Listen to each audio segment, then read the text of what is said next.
Hi, I'm Stephanie, and this is our first video of a whole bunch of videos that we're going to do on showing you different techniques that you may not be aware of in the studio that make your life a lot easier, whether it's doing pottery or glass or paint me apparel.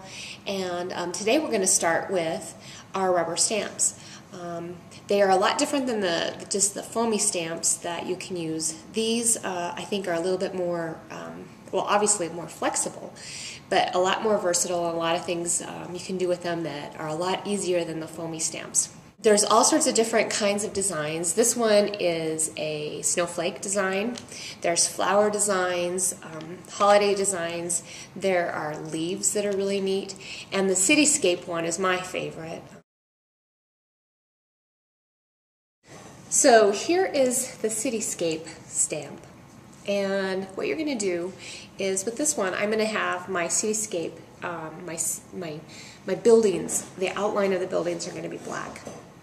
So I'm going to take a sponge brush like this, and these brushes are located by the stamps. I'm going to tap the brush into my black paint, and I don't know if you can see this, but I have my paint on my palette, and I'm just getting the edge of the brush wet. I don't want it soaking wet because then it's going to goop up.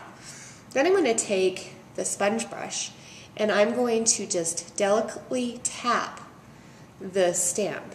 I'm not using a ton of paint because it goops and then you lose the definition of the buildup. But I'm going to take my tile or my stamp and I'm going to lay it flat down onto the stamp, my stamp down onto the tile. So I'm pressing it down, I'm not scooting it in any way. I'm going to take my stamp off, lift it straight up, and how cool is that? Now I have a cityscape. Now I'm going to show you how to color it in, so if you want your city to have color.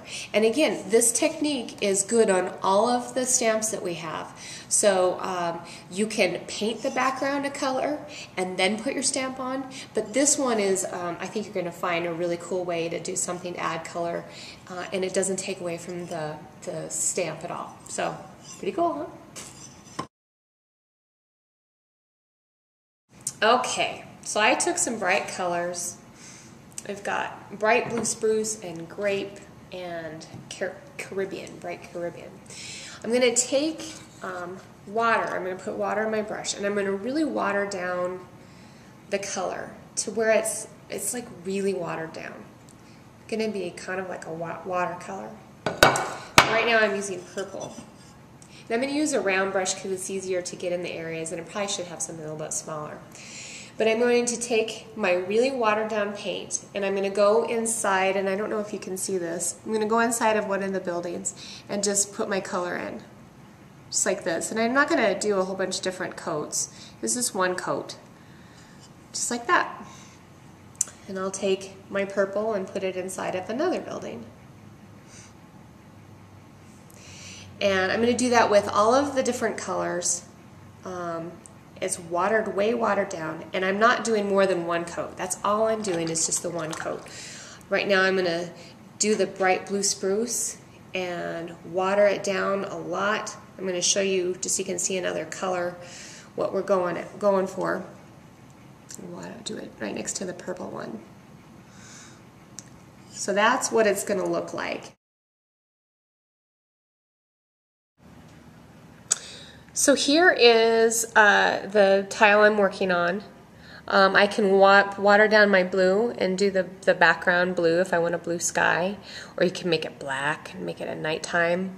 You could do yellow and black and make it, or you know, golds and black to make it look like it's just turning dark. These are what the stamps look like. There are different types. This one's a fun pattern stamp. There's just a whole bunch of stamps, as you can see. Here's my watered down paint.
Thanks for watching the tutorial. You should be able to find this video on the blog soon if you need to refer back to it or send a friend to it or trying to remember what it was you were going to do when you come back into the studio. We're going to try and do this once a month, so watch for it on our monthly emails. And thanks again for your time. Have a great day.